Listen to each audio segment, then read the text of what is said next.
नमस्कार दोस्तों, स्वागत है आप सभी का हमारे चैनल केवल एकेडमी पर। देखिए, ये विजन आईएएस का यूपीएससी का टेस्ट सीरीज है जिसमें हमने कल बात कर ली थी 11 प्रश्नों के बारे में और आज हम प्रश्न संख्या 12 से शुरुआत करेंगे। तो चलिए चलते हैं सीधा प्रश्न की तरफ। थोड़ा इधर उधर की बातें इसमें कम करेंगे क्योंकि ज़्यादा से ज़्यादा प्रश्नों को कवर करने का हमारा प्रयास रहता है।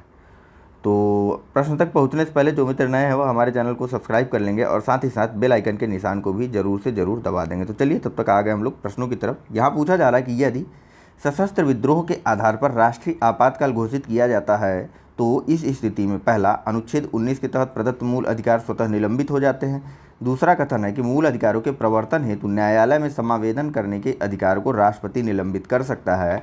और कथन 3 है कि अनुच्छेद 21 और 22 के अंतर्गत प्रदत्त मूल अधिकारों के प्रवर्तन को निलंबित नहीं किया जा सकता। आपको बताना है कि उपयुक्त में से कौन सा कथन सही है। ऑप्शन है ए 1 और 3, बी केवल 2, सी केवल 2 और 3 या फिर डी 1, 2, 3। चलिए फिर से एक बार आप देख लीजिए। देखिए, जब ऊपर नीचे रहा करें तो आप वीडियो को पॉज करके अपने ऑप्शंस को पढ़ा करिए। चलिए, सही आंसर है इसका ऑप्शन नंबर, ऑप्शन तो दिख ही नहीं रहा है। सही आंसर है इसका ऑप्शन नंबर बी, केवल और केवल कथन नंबर 2 सही है।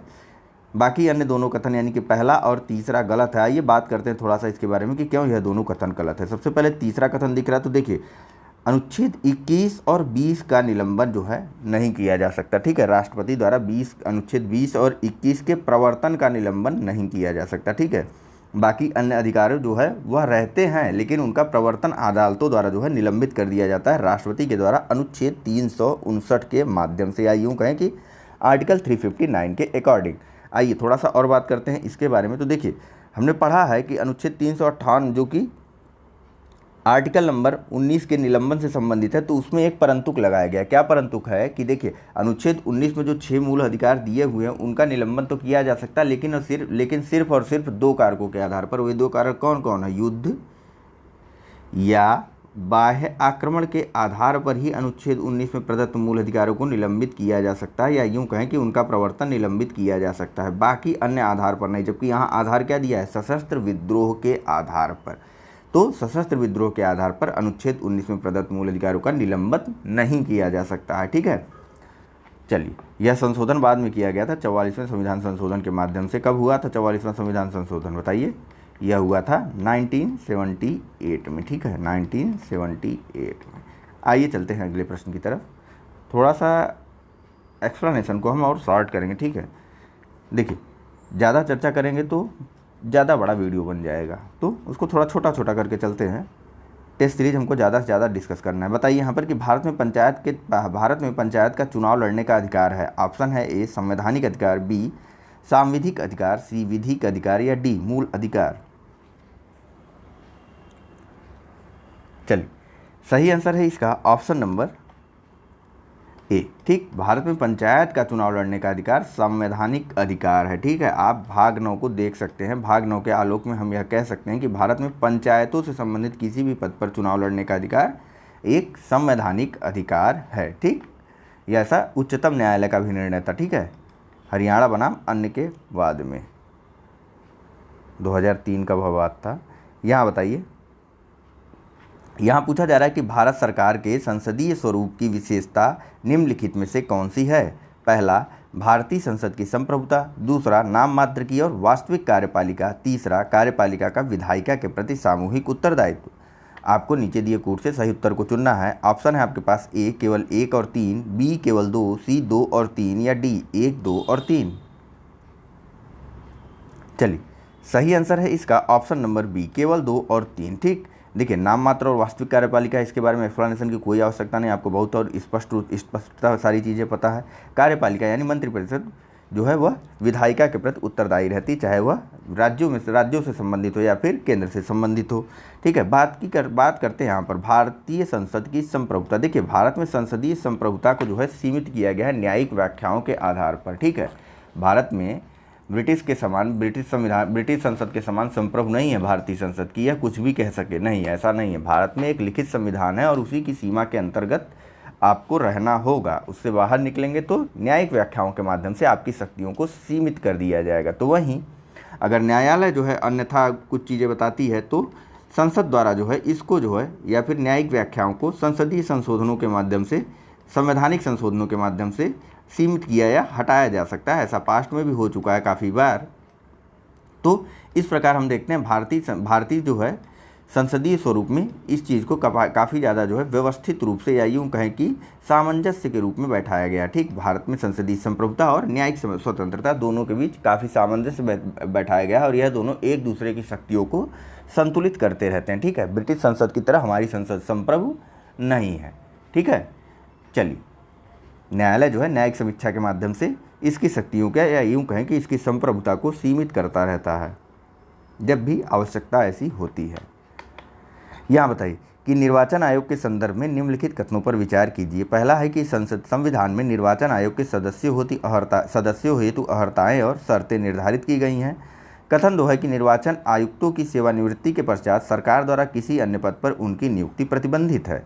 आपको बताना है कि उपयुक्त में से कौन सा कथन सही है। ऑप्शन है ए केवल 1, बी केवल 2, सी 1 और 2 दोनों, या डी न तो 1 न ही 2।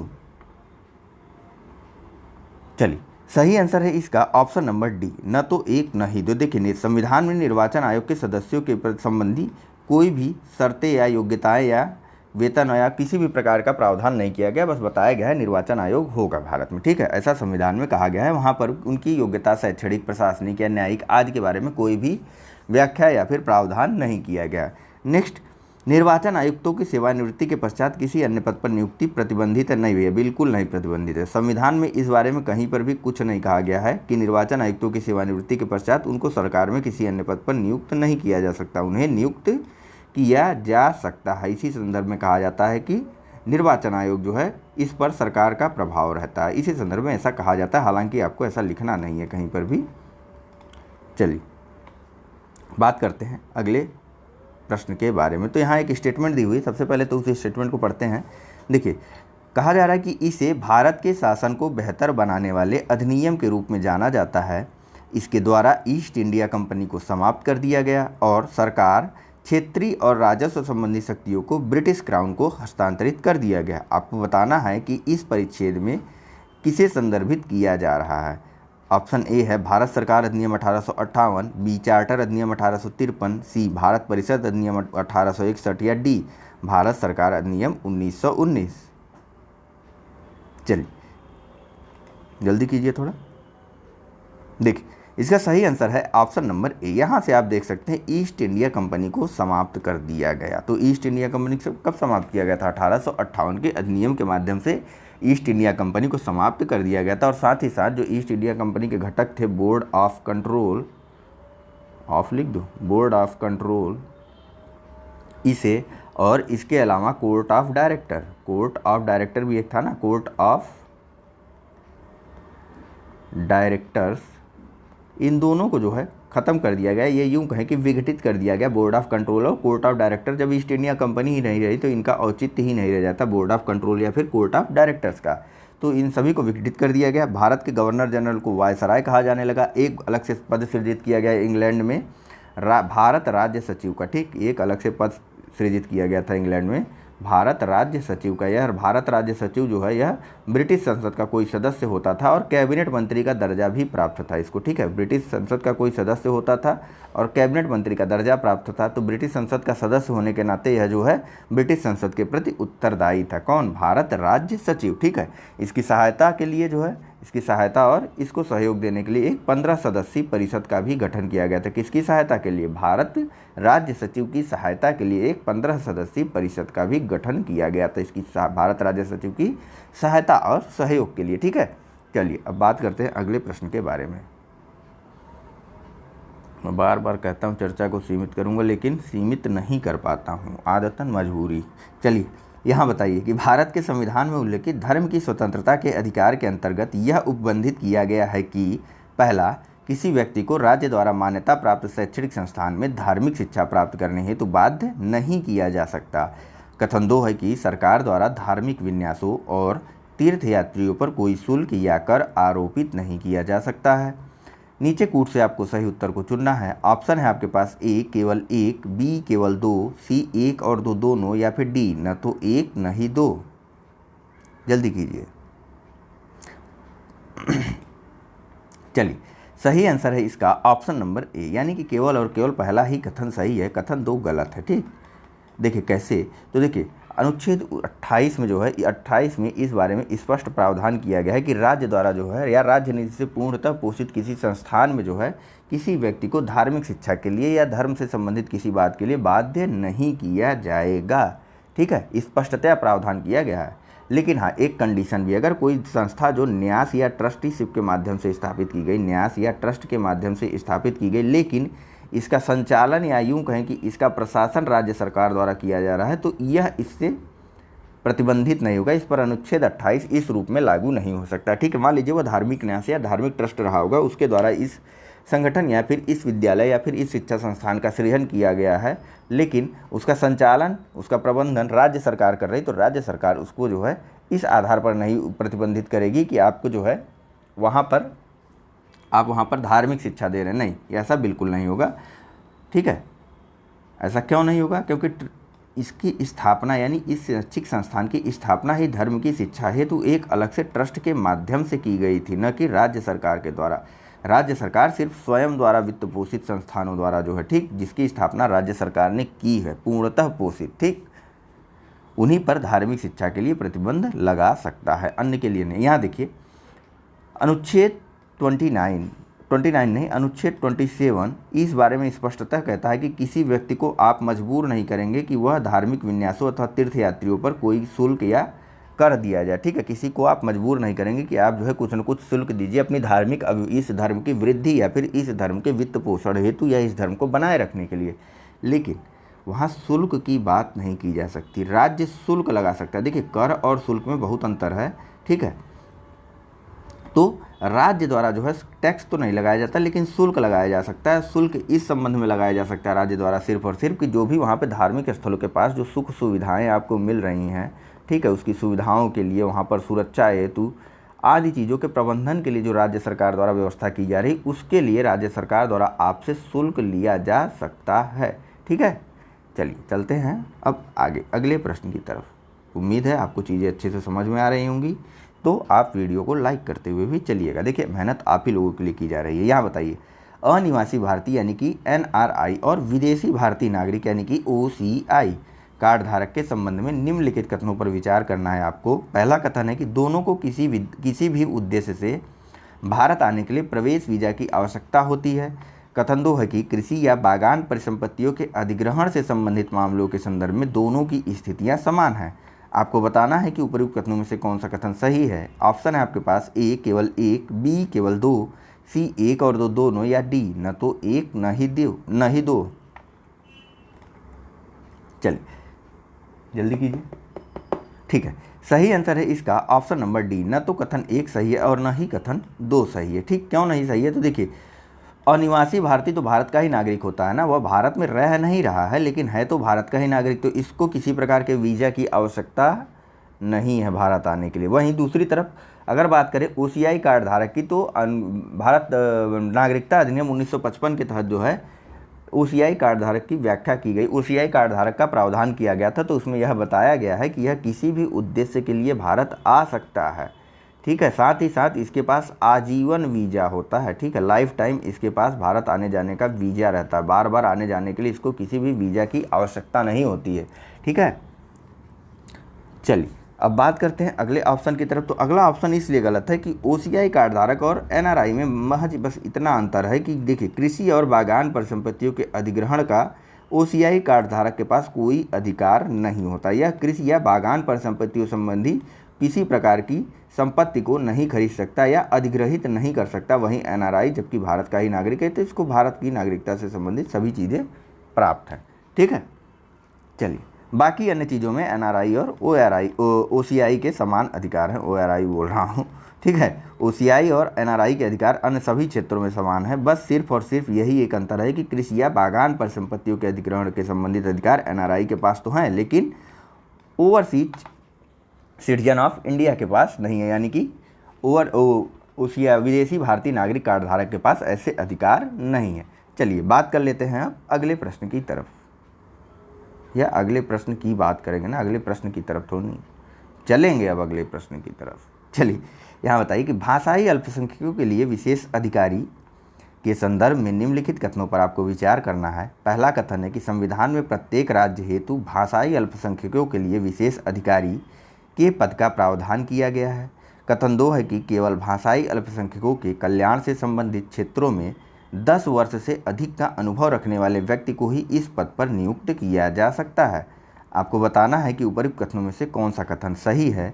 ऑप्शन है आपके पास ए केवल 1, बी केवल 2, सी 1 और 2 दोनों, या फिर डी न तो 1 न ही 2। चलिए जल्दी कीजिए। सही आंसर है इसका ऑप्शन नंबर डी, न तो 1 न ही 2। देखिए संविधान में प्रत्येक राज्य हेतु नहीं, संविधान में एक भाषाई अल्पसंख्यकों हेतु विशेष अधिकारी का प्रावधान किया गया है। दरअसल हुआ क्या था कि 1956 में एक संवैधानिक संशोधन किया गया था, जो कि जिसे हम कहते हैं 7वां संवैधानिक संशोधन। इसके माध्यम से एक नया आर्टिकल और एक नए संवैधानिक पद का सृजन किया गया था। आर्टिकल था आर्टिकल 350B और संवैधानिक पद का नाम था भाषाई अल्पसंख्यकों हेतु एक अधिकारी। ठीक, भाषाई अल्पसंख्यकों हेतु एक विशेष अधिकारी। ठीक है, इस अधिकारी का क्या कर्तव्य होता था? तो इस अधिकारी का यह कर्तव्य था कि यह जो है संविधान के अधीन जो भाषाई अल्पसंख्यक वर्ग है ना, उनके रक्षोपायों हेतु विशेष प्रबंधन कर सके, विशेष अन्वेषण, या यूँ कहें कि उनके रक्षोपायों हेतु या उन भाषाओं से संबंध में विशेष जांच या अन्वेषण कर सके और इस संबंध में रिपोर्ट जो है वह राष्ट्रपति को दे। ठीक है, यह अपना प्रतिवेदन जो है राष्ट्रपति के समक्ष प्रस्तुत करता है। कभी भी प्रश्नों में आ जाए कि यह अपना प्रतिवेदन राष्ट्रपति को देता है कि नहीं देता है, तो हाँ भैया, यह अपना प्रतिवेदन जो है निश्चित समय अंतरालों पर राष्ट्रपति के समक्ष प्रस्तुत करता है और राष्ट्रपति ऐसे प्रतिवेदनों को जो है प्रत्येक सदन के सम्मुख रखवाता है। ठीक है, कहाँ पर प्रावधान है इसके बारे में? तो इसके बारे में प्रावधान है आर्टिकल नंबर 350B में। ठीक है, एक भाषाई अल्पसंख्यक अधिकारी के लिए। दूसरा कथन देखते हैं, तो यहाँ कहा जा रहा है कि केवल अल्पसंख्यक अधिकारियों से संबंधित क्षेत्र में 10 वर्ष से अधिक नहीं, बिल्कुल नहीं, ऐसा कोई भी प्रावधान नहीं है। ठीक है, किसी को भी राष्ट्रपति जो है भाषाई अल्पसंख्यकों को हुए तो अधिकारी बना सकता है। संविधान में इसके वेतन भत्तों, सेवा शर्तों, इसको पद से हटाने संबंधी आदि प्रक्रियाओं का प्रावधान नहीं है। ठीक है, प्रावधान नहीं है। ठीक है, चलिए अब बात करते हैं अगले प्रश्न की।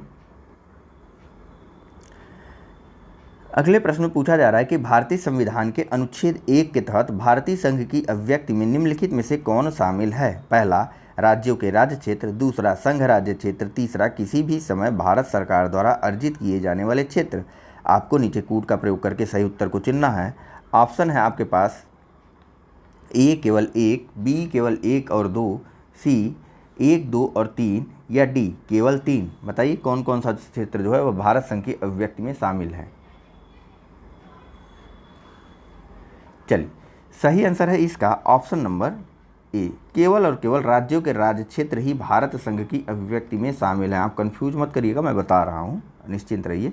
देखिए, केवल और केवल राज्यों के राज्य क्षेत्र ही भारतीय संघ में शामिल है। देखिए, हमारे संविधान में जिस शब्द का प्रयोग किया गया है उस शब्द का स्पष्टता अगर बात किया जाए उस शब्द के बारे में, तो उस शब्द का उल्लेख इस प्रकार से किया गया है, राज्य क्षेत्र। भारत का राज्य क्षेत्र यह कहा गया। ठीक है, तो भारत के राज्य क्षेत्र में यह तीनों आते हैं, राज्यों के राज्य क्षेत्र भी, संघ राज्य क्षेत्र भी, और किसी भी समय सरकार द्वारा अर्जित किए जाने वाले क्षेत्र।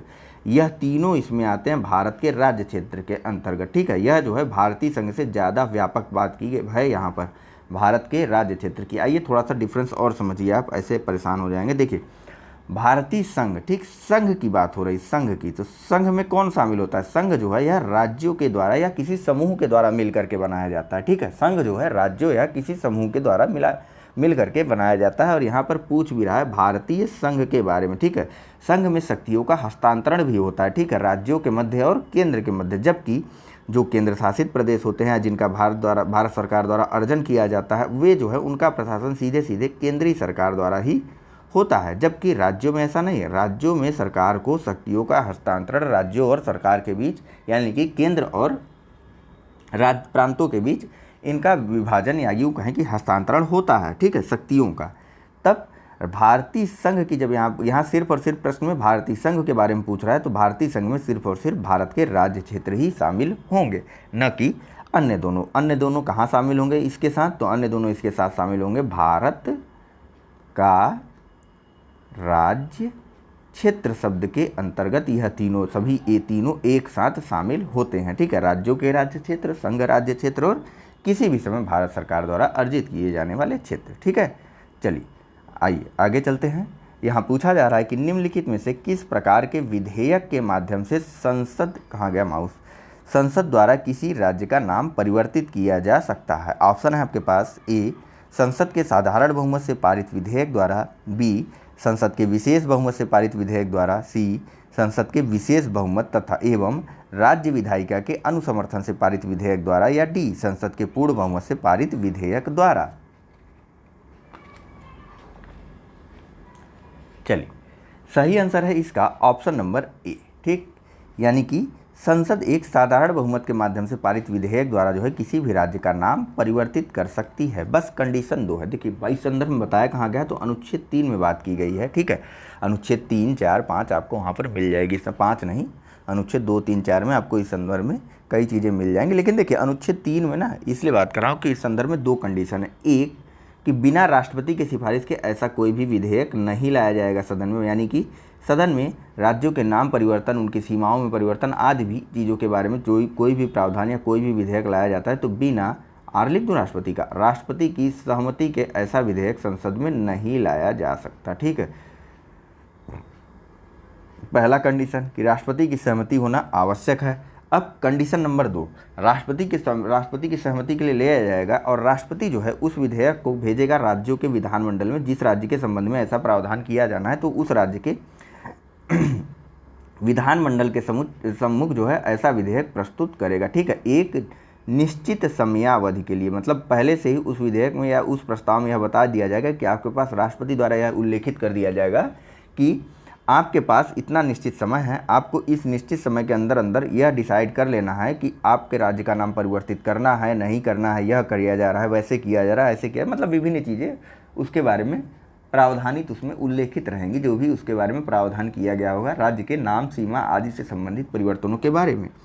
तो अब राज्य द्वारा देखिए क्या किया जाएगा कि राज्य द्वारा जो है या तो सिफारिशों के लिए जो संस्तुति दे दी जाएगी, या तो वह टाइम को बीते जाने का इंतजार करेगा, विद इन टाइम वो कुछ न कुछ बात कहेगा अपनी।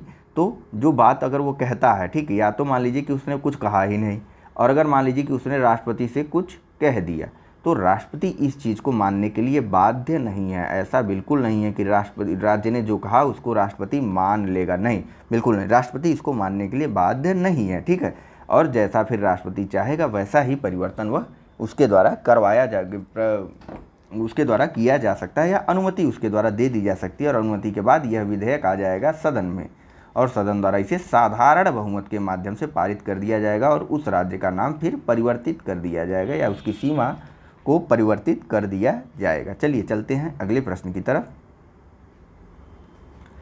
समय ज़्यादा लग जा रहा है भाई व्याख्या करने के चक्कर में, बस 22 मिनट में 10-10, 11-11 प्रश्न चल रहा है। गलत हो रहा है आपके साथ भी और मेरे साथ भी।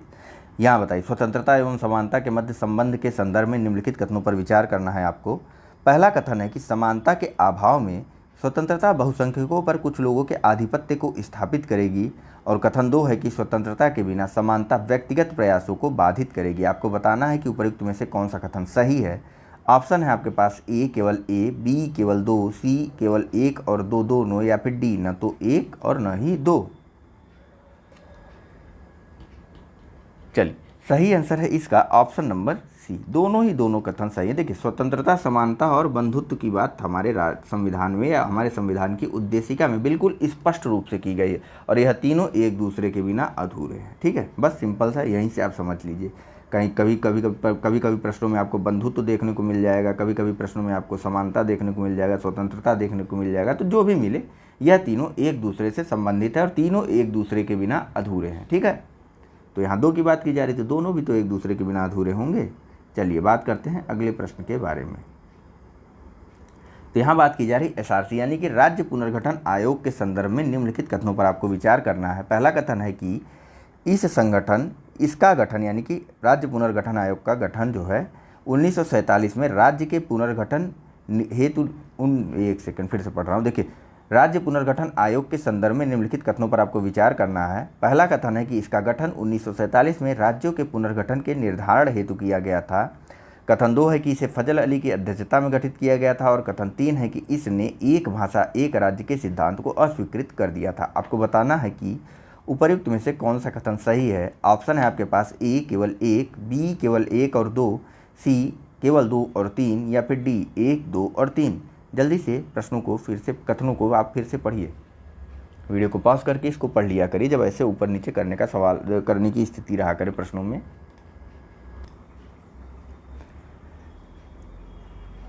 चलिए, अब तक आपने अपना आंसर टिक कर लिया होगा। तो देखिए, इसका सही आंसर है, सबसे पहले तो ऑप्शन बताता हूँ कि सही आंसर है इसका ऑप्शन नंबर सी। ठीक, 2 और 3। क्यों 2 और 3 सही है, पहला क्यों कथन गलत है? तो देखिए, इस आयोग का गठन हुआ था दिसंबर 1953 में और इसने अपनी रिपोर्ट दी थी 1955 में। कब गठन हुआ था? तो दिसंबर 1953 में राज्य पुनर्गठन आयोग का गठन किया गया था और इसने अपनी रिपोर्ट दी थी सितंबर 1955 में। ठीक, तो इस आधार पर पहला कथन तो गलत हो गया है कि नहीं। अब दूसरा याद करने का तरीका, आंध्र प्रदेश का सर्वप्रथम भाषाई आधार पर गठन किया गया था 1953 में। उसके बाद से ही सभी पूरे संपूर्ण भारत क्षेत्र में हर जगह मांग होने लगी थी कि भैया सब हमको भी भाषाई आधार पर अपना एक अलग से राज्य चाहिए। तो ठीक है, इसके बाद जो है 1953 में, दिसंबर के 1953 में ही गठन किया जाता है राज्य पुनर्गठन आयोग का कि इस संबंध में वह अपना विचार दे। तो आयोग ने अपना विचार दिया था कब? सितंबर 1955 में। इस आयोग की अध्यक्षता फजल अली के द्वारा की गई थी और इसके 2 अन्य और सदस्य थे, मतलब कुल 3 सदस्यीय आयोग था जिसके अध्यक्ष थे फजल अली और 2 अन्य सदस्य थे। तो के लिख दूँ, KM पडिक्कर और दूसरे सदस्य थे HN कुंजरू। ठीक, 3 सदस्यीय आयोग था जिसमें अध्यक्ष थे फजल अली और 2 अन्य सदस्य KM पडिक्कर और HN कुंजरू जी थे।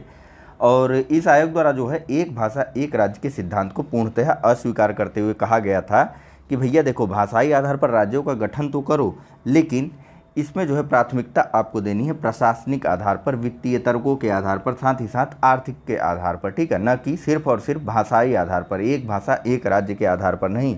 आपको अगर गठन करना है भाषाई आधार पर तो आप कीजिए, लेकिन कुछ संशोधनों के साथ, जैसे कि वित्तीय, आर्थिक और प्रशासनिक तर्क इसमें होना चाहिए, साथ ही साथ लोगों का सर्वोत्तम कल्याण इसमें होना चाहिए। ठीक, और साथ ही साथ इसके द्वारा जो है कहा गया था कि जो राज्यों का वर्गीकरण स्वतंत्रता के बाद से 4 तरह के राज्य बनाए गए थे, इनके आधार पर राज्यों के वर्गीकरण को समाप्त करते हुए 16 राज्यों, ठीक 16 ऐसे लिख दूँ, 16 राज्यों और 3 केंद्र शासित प्रदेशों की सिफारिश की गई थी। ठीक, 3 केंद्र शासित प्रदेशों और 16 राज्यों के गठन की सिफारिश की गई थी राज्य पुनर्गठन आयोग, जिसने अपनी रिपोर्ट 1955 में दी थी। ठीक है, फजल अली की अध्यक्षता में इसका गठन किया गया था। 3 सदस्य थे, कौन कौन थे? एक तो फजल अली स्वयं थे और दूसरे थे KM पडिक्कर और तीसरे सदस्य थे HN कुंजरू। ठीक, चलिए आइए बात करते हैं अगले प्रश्न की। तो यहाँ पूछा जा रहा है कि रीट अधिकारिता के संदर्भ में निम्नलिखित कथनों पर विचार कीजिए।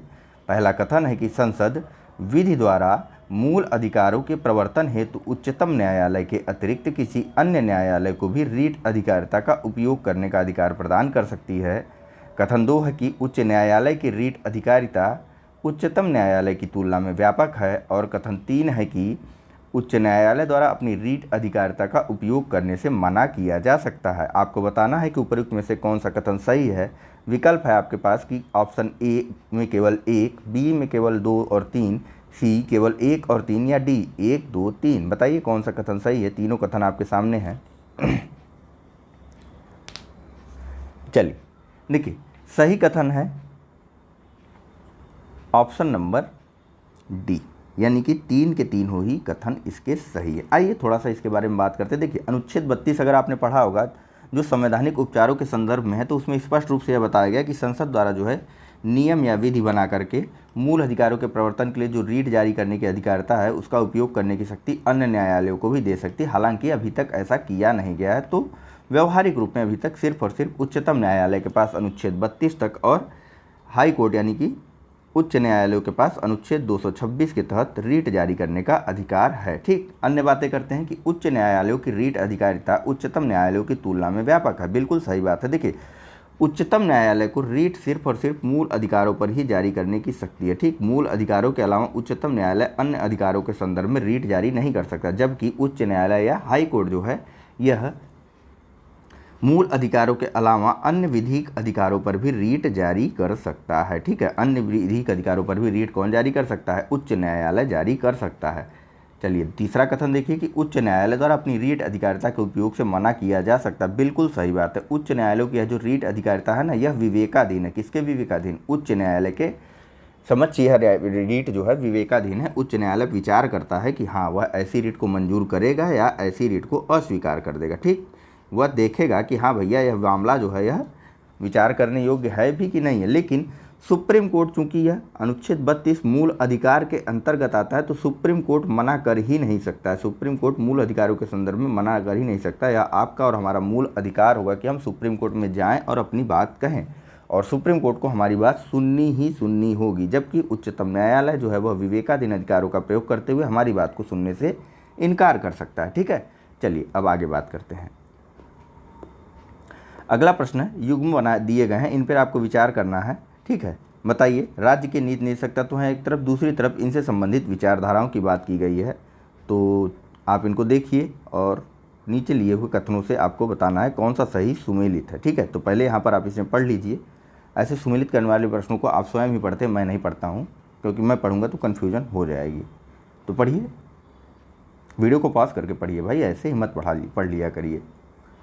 चलिए, अब तक आपने इसे पढ़ लिया होगा वीडियो को पॉज करके, तो मैं नीचे ऑप्शन आपको दिखा देता हूँ और पढ़ भी देता हूँ। ऑप्शन ए में है कि केवल एक सुमेलित है, बी में है केवल 1 और 2 सुमेलित है, सी में है कि केवल 2 और 3 सुमेलित है, और डी में है कि 1, 2 और 3 सुमेलित है। ठीक, फिर से देख लीजिए आप और बताइए कौन सा सही सुमेलित है।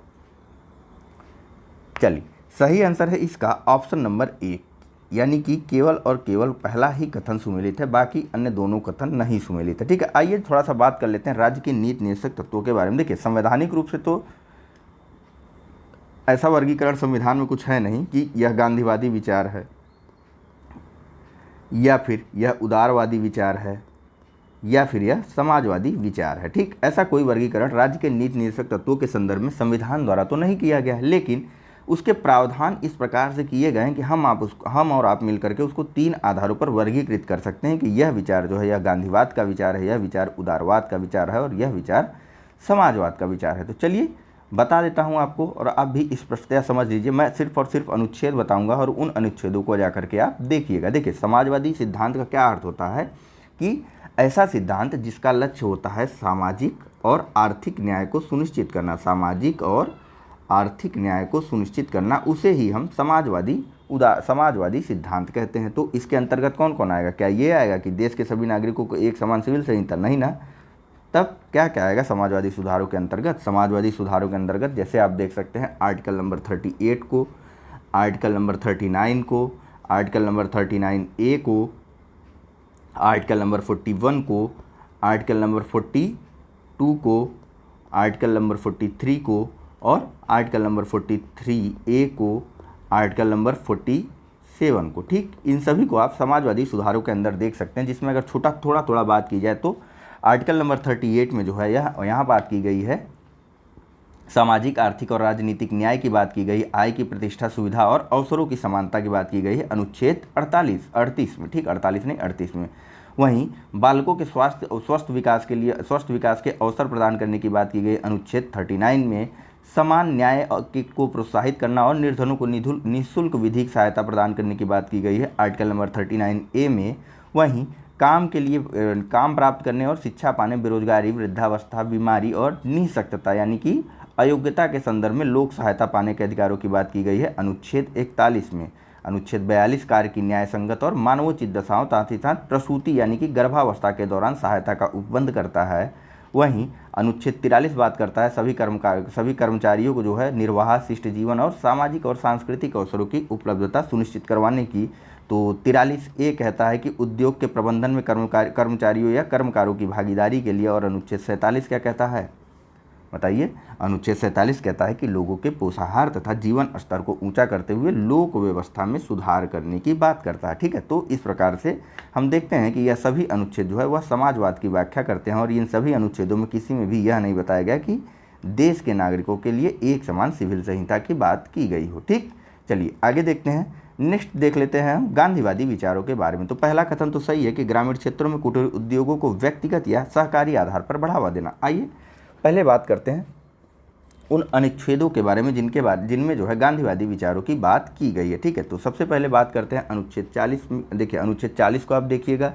अनुच्छेद 43 को आप देखिएगा इस संदर्भ में, ठीक है। अभी मैं बताता हूँ अनुच्छेद 43 किस प्रकार से समाजवाद और गांधीवाद से अलग है, ठीक। अनुच्छेद आप देखिएगा 43B को देखिए, और अनुच्छेद 46 को देखिए, अनुच्छेद 47 को आप देखिए, ठीक, और साथ ही साथ अनुच्छेद 48, ठीक। आर्टिकल नंबर 40, 43, 43B, 46, 47 और 48 यह सभी गांधीवादी विचारों से प्रेरित है। गांधीवादी विचार का क्या अर्थ है?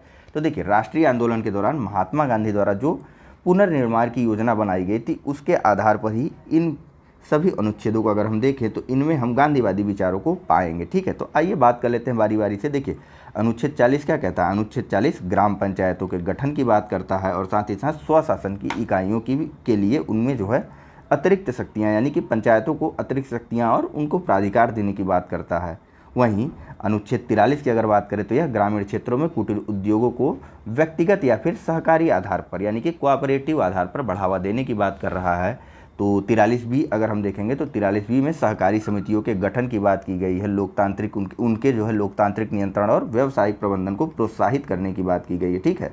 और साथ ही साथ अगर अनुच्छेद 46 को देखें तो इसमें SC, ST और समाज के अन्य दुर्बल वर्गों के को जो है शैक्षिक और आर्थिक सहायता की बात की गई है, और साथ ही साथ सामाजिक अन्याय एवं शोषण से उनकी सुरक्षा की बात करता है अनुच्छेद 46।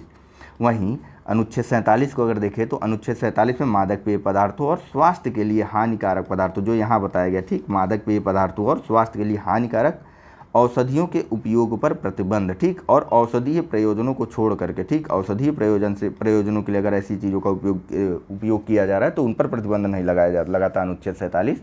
औषधीय प्रयोजनों के अलावा इनके उपयोग पर प्रतिबंध लगाता है अनुच्छेद 47, जो कि एक गांधीवादी विचार है। वहीं अनुच्छेद 48 को अगर आप देखिएगा तो वहाँ पर पाएंगे कि जो दुधारू पशु होते हैं जैसे गाय, बछड़े तथा अन्य जो मालवाहक पशु हैं उनकी नस्लों में सुधार करने की बात करता है, उनकी बलि को प्रतिबंधित करने की बात करता है अनुच्छेद 48, ठीक है। इस प्रकार से यहाँ पर हमने देखा कि ये सारे अनुच्छेद गांधीवादी विचारधारा से प्रेरित हैं, ठीक। नेक्स्ट अगर बात करें हम उदारवाद के बारे में, ठीक है, उदारवाद से संबंधित कौन कौन से अनुच्छेद राज्य के नीति निर्देशक तत्वों में शामिल किए गए हैं, तो देखिए सबसे पहले तो आता है अनुच्छेद 44, उसके बाद है अनुच्छेद 45, फिर है अनुच्छेद 48। अभी मैं बताता हूँ अनुच्छेद 48 के संदर्भ। देखिए अनुच्छेद जो आ रहे हैं ना, अनुच्छेद अलग अलग चीज़ों में थोड़ा थोड़ा बड़े बड़े अनुच्छेद हैं। आप इन अनुच्छेदों को पढ़ेंगे तो आप स्पष्ट इनको कई टुकड़ों में उदारवाद, गांधीवाद और समाजवाद में अलग कर सकते हैं। इसीलिए बार बार एक ही अनुच्छेद कहीं कहीं आता है, ठीक। इसीलिए मैं भी आपको स्पष्ट कर देता हूँ कि किस संदर्भ में यह उदारवादी है और किस संदर्भ में यह अनुच्छेद गांधीवादी है, ठीक है।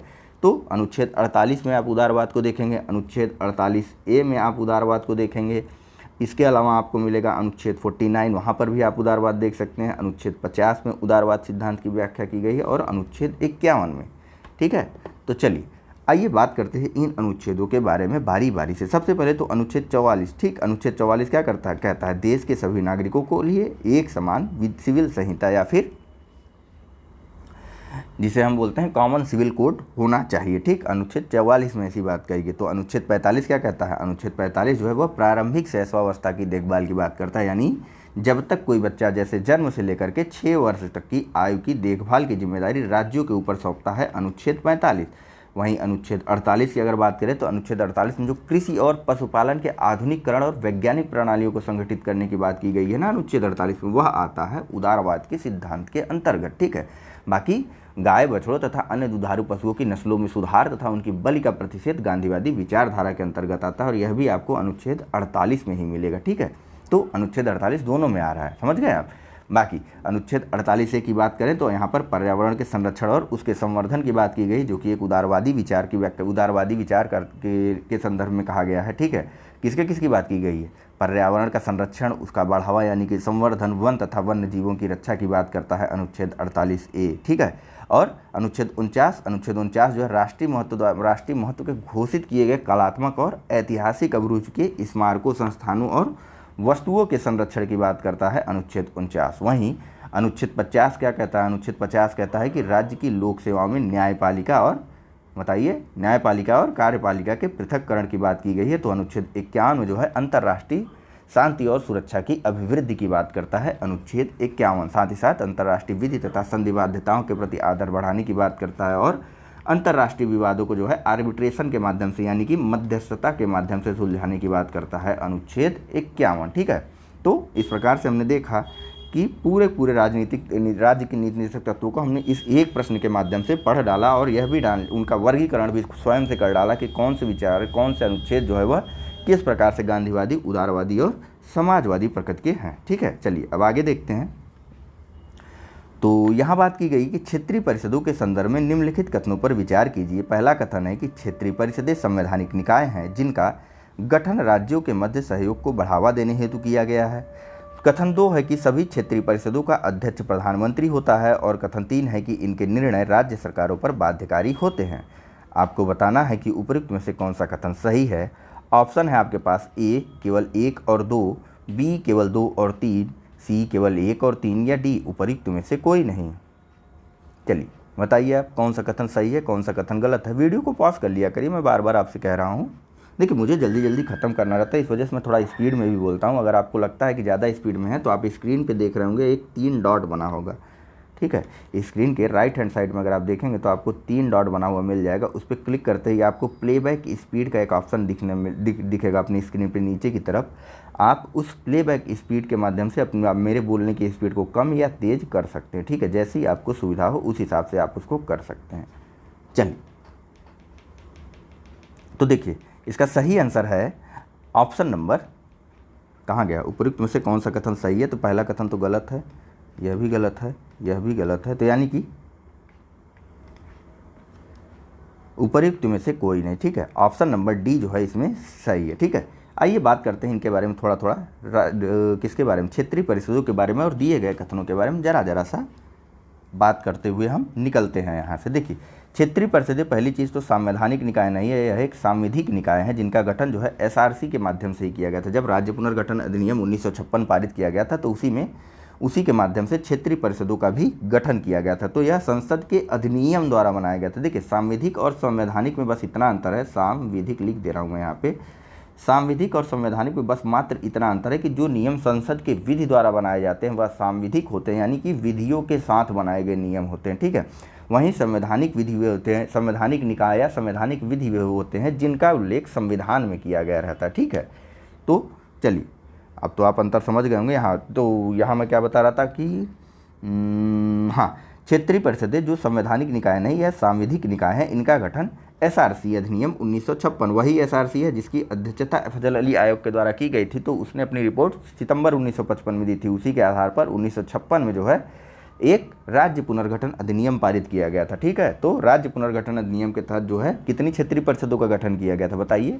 देखिए राज्य पुनर्गठन अधिनियम के तहत 5 क्षेत्रीय परिषदों का गठन किया गया था, जबकि वर्तमान में 6 क्षेत्रीय परिषद हैं। तो 6वां क्षेत्रीय परिषद कब आया, 6वीं क्षेत्रीय परिषद की स्थापना की गई, उसका नाम है पूर्वोत्तर परिषद। ठीक है, 6वें क्षेत्रीय परिषद का नाम है पूर्वोत्तर परिषद। बाकी अन्य परिषदों का नाम सिंपल उनके लोकेशन के हिसाब से, यानी उत्तर, मध्य, पूर्वी और पूर्वी, पश्चिमी और दक्षिणी में विभाजित किया गया उनको।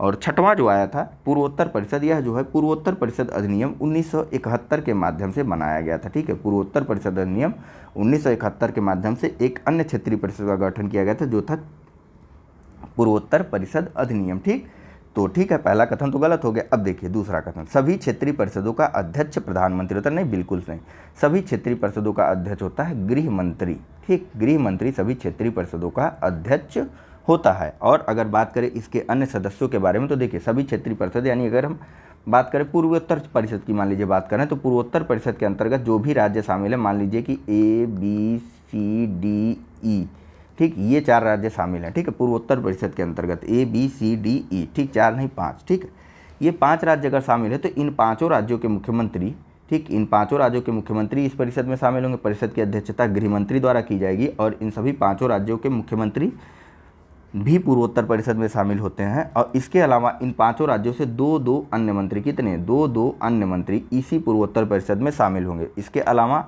अगर कोई इसके अंदर केंद्रीय क्षेत्र, मान लीजिए कि यह ई वाला केंद्रीय राज्य है, तो ठीक है, मान लीजिए ई वाला केंद्रीय राज्य है, तो यह ई वाले केंद्रीय राज्य से भी कोई जो है प्रशासक या जो इसका प्रशासक होगा इस केंद्रीय राज्य का, वह भी इसी पूर्वोत्तर परिषद में शामिल होगा। यह नहीं कि केंद्रीय क्षेत्र है या केंद्रीय प्रदेश है तो इसको छोड़ दिया गया, नहीं, केंद्रीय प्रदेश को भी उसमें शामिल किया जाता है। ठीक है, तो कौन कौन हो गया, गृह मंत्री अध्यक्ष हो गए, मुख्यमंत्री इसके सदस्य हो गए, मुख्यमंत्रियों के अलावा 2-2 अन्य मंत्री इस क्षेत्रीय परिषद के सदस्य हो गए। और अगर कोई केंद्रीय राज्य है तो केंद्रीय राज्य का जो प्रशासक होगा वह भी इस परिषद में शामिल होगा। ठीक है, इसके अलावा ठीक है इन सभी को मत देने का भी अधिकार रहता है। ठीक है, मत विभाजन की स्थिति अगर आती है उस परिषद में, उस क्षेत्रीय परिषद में, तो इन सभी को मत देने का भी अधिकार होता है। आइए कुछ अन्य लोगों के बारे में जानते हैं जिनके पास मत का अधिकार नहीं होता है, तो उनका अधिकार सिर्फ सलाहकारी होता है। तो वे ऐसे अधिकारी होते हैं जैसे कि जो परमानेंट अधिकारी होते हैं, उनको आप जान सकते हैं, समझ सकते हैं कि कौन कौन परमानेंट अधिकारी है। तो परमानेंट अधिकारियों में जैसे योजना आयोग या नीति आयोग द्वारा, अब तो नीति आयोग है, तो नीति आयोग द्वारा मनोनीत कोई एक सदस्य हो गया, यह भी इसमें शामिल होता है पूर्व क्षेत्रीय परिषदों में। ठीक है, इसके अलावा राज्य सरकार का मुख्य सचिव हो गया, यह भी क्षेत्रीय परिषद में शामिल होता है। इसके अलावा राज्य का जो मुख्य विकास आयुक्त होता है वह भी क्षेत्रीय परिषद में शामिल होता है। लेकिन इन तीनों के पास मत देने का अधिकार नहीं होता है। अगर मत विभाजन की स्थिति आती है तो यह तीनों अपने मत का प्रयोग नहीं कर सकते। बाकी अन्य सभी के पास मत देने का भी अधिकार होता है। अगर बात करें कि अध्यक्ष मुख्यमंत्री परिषद की उपाध्यक्षता कौन करता है, तो देखिए परिषद की उपाध्यक्षता जैसे हमने बात की ना A, B, C, D, E की बात की, तो परिषद की उपाध्यक्षता बारी बारी से पहले A 1 साल के लिए बनेगा, फिर B 2 साल के लिए, दूसरे साल बन जाएगा 1 ही साल के लिए। ठीक, दूसरे साल B बनेगा 1 साल के लिए, तीसरे साल C बनेगा 1 साल के लिए, चौथे साल D बनेगा 1 साल के लिए, पाँचवें साल E बनेगा 1 साल के लिए। यानी कि सभी का कार्यकाल 1 साल के लिए रहता है और सभी का जो है क्रम जो है वह चक्रानुक्रमक आधार पर, मानी कि एक के बाद एक के बाद एक आता रहता है, फिर ऐसे ही रोटेट होता रहता है। इसी रोटेशन में इस परिषद के उपाध्यक्ष होते हैं। ठीक, बाकी अध्यक्षता तो गृह मंत्री के द्वारा ही की जाती है। चलिए अब नेक्स्ट है कि इनके निर्णय राज्य सरकारों पर बाध्यकारी होते हैं, तो नहीं भैया, बिल्कुल नहीं, बाध्यकारी नहीं होता। क्षेत्रीय परिषदों के जो भी निर्णय होते हैं वह परामर्शी स्वरूप होते हैं, मतलब अब वह परामर्श देते हैं, राज्य उन्हें मानना चाहे तो माने, अस्वीकार करना चाहे तो अस्वीकार भी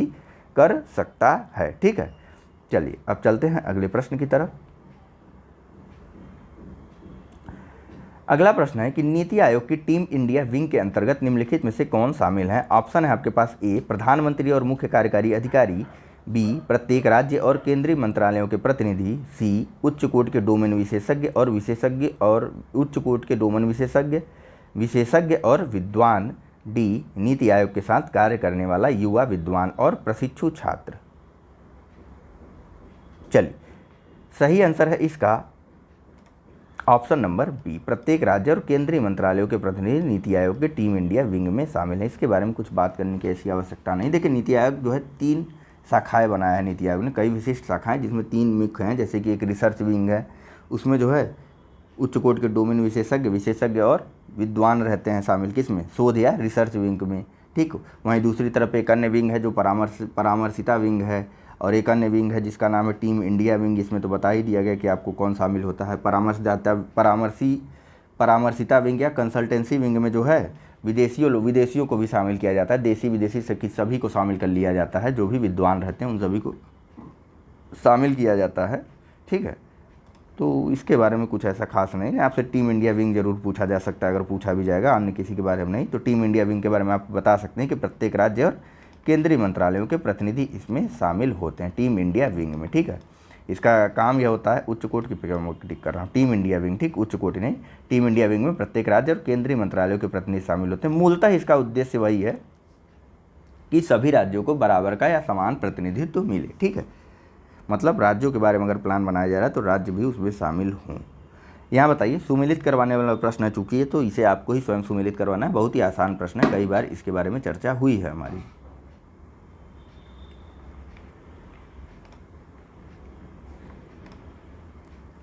चलिए, तो सही आंसर है इसका, देखिए न्यायिक समीक्षा की शक्ति जो है यह अमेरिकी संविधान से ली गई थी, बिल्कुल सही बात है। नीति निर्देशक तत्वों को आयरलैंड से लिया गया था, कनाडा से नहीं लिया गया था।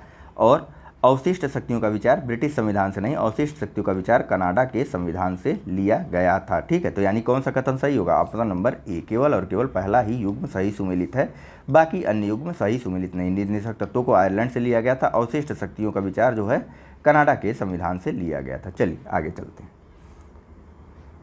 तो यहाँ पूछा जा रहा है कि निम्नलिखित में से कौन सा संवैधानिक निकाय नहीं है। ऑप्शन है आपके पास A राष्ट्रीय पिछड़ा वर्ग आयोग, B दूसरा राज्य लोक सेवा आयोग, तीसरा केंद्रीय सतर्कता आयोग और चौथा राष्ट्रीय मानवाधिकार आयोग। आपको नीचे कूट से सही आंसर को चुनना है। कूट है, पहला ऑप्शन है कि A केवल 1 और 4, दूसरा है केवल 1, 2 और 3, तीसरा केवल 3 और 4 और चौथा 2, 3 और 4।